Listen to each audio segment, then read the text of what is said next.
शिवसेना पदाधिकारी मेळावा आणि स्नेह भोजनाचं आयोजन केलेलं आहे. काय सांगाल तालुका प्रमुख म्हणून? आज या ठिकाणी मुरबाड तालुक्यातील सर्वच निष्ठावंत शिवसैनिक आणि महिला पदाधिकारी यांचा मुरबाड तालुक्याच्या वतीने शिवसेना उद्धव बाळासाहेब पक्षाचा आज या ठिकाणी स्नेहभोजन आणि कार्यकर्ता मेळावा आम्ही संपन्न केला. मला सर्वच कार्यकर्त्यांमध्ये अतिशय आनंदाचं वातावरण दिसलं. कारण देशाची परिस्थिती बदलताना पाहताना सर्वच कार्यकर्त्यांमध्ये जल्लोष दिसला आणि शिवसेना पक्षामध्ये अनेक कार्यकर्ते येण्याची रीक लागलेली दिसली. अनेक लोक उद्धव साहेबांना अनेक धक्के देताना आपण पाहिले आणि धक्के पचवताना आदरणीय उद्धव साहेबांची छाती आपण बघितली. असा नेता होणं नाही म्हणूनच सर्व लोकांची इच्छा, कार्यकर्त्यांची इच्छा, भारतीय जनता पार्टीच्या अनेक मतदारांची इच्छा, या भविष्यात आम्ही शिवसेनेबरोबर राहू अशी इच्छा या ठिकाणी व्यक्त करताना काही लोक दिसतील.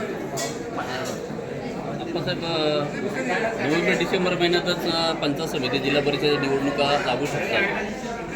आपण कशी तयारी आपल्या उद्धव बाळासाहेब ठाकरे पक्षाची? खरं तर उद्धव बाळासाहेब ठाकरे या पक्षाला जरी सत्तेमध्ये जरी नसेल, परंतु जे संघर्षातून बाळासाहेबांनी उभी केलेली शिवसेना आहे आणि ते संघर्ष करण्याची सवय ज्या कार्यकर्त्यांना आहे म्हणून कार्यकर्ते आज या ठिकाणी तसे उभे आहेत. आणि प्रत्येक निवडणुकीमध्ये उद्धव बाळासाहेब ठाकरे शिवसेना म्हणून आम्ही त्या ठिकाणी प्रत्येक निवडणुका, या ग्रामपंचायत असेल, पंचायत समिती असेल, झेडपी असेल, विधानसभा असेल, लोकसभा असेल, या सगळ्या निवडणुकीला आम्ही त्या ठिकाणी सामोरं जातो आहे.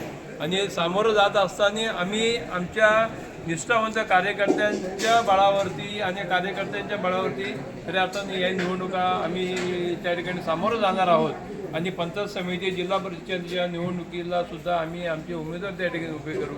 2029ला सुद्धा आम्ही आमच्या स्वतंत्र महाविकास आघाडीचा ज्या पक्षाच्या वाट्यात येईल त्याच्या उमेदवारांसाठी आम्ही निवडून येण्यासाठी प्रयत्न करू.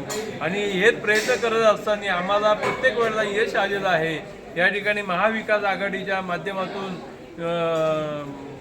राष्ट्रवादी शरद पवार, काँग्रेसचे बाळ्यामामा म्हात्रे ते या ठिकाणी निवडणूक त्यांनी लढवली आणि त्यांना या ठिकाणी निवडून आणण्यासाठी या उद्धव बाळासाहेब ठाकरे पक्षाच्या शिवसेनेचा हा सिंहाचा वाटा होता. आणि तो या ठिकाणी सुद्धा त्यांची मिटिंग झालेली आहे या बाळाराम फार्ममध्ये. आणि आम्ही तो कुठल्या पक्षाचा आहे त्यापेक्षा तो महाविकास आघाडीचा आहे हे बघून खऱ्या अर्थाने आम्ही काम करतोय. पण प्रत्येक वेळा आम्हाला त्या ठिकाणी यश आलेलं आहे. आणि येणारे जे काही आता राज्यामध्ये जी काही परिस्थिती सुरू आहे या परिस्थितीला लोक खूप कंटाळलेले आहेत. तर निश्चितच लोकांना, सर्वसामान्यांना न्याय मिळण्याची आता वेळ 2029ला असेल या पंचायत समिती, जिल्हा परिषदला या ठिकाणी निश्चितच त्या ठिकाणी लोक न्याय देतील अशी आम्हाला अपेक्षा आहे.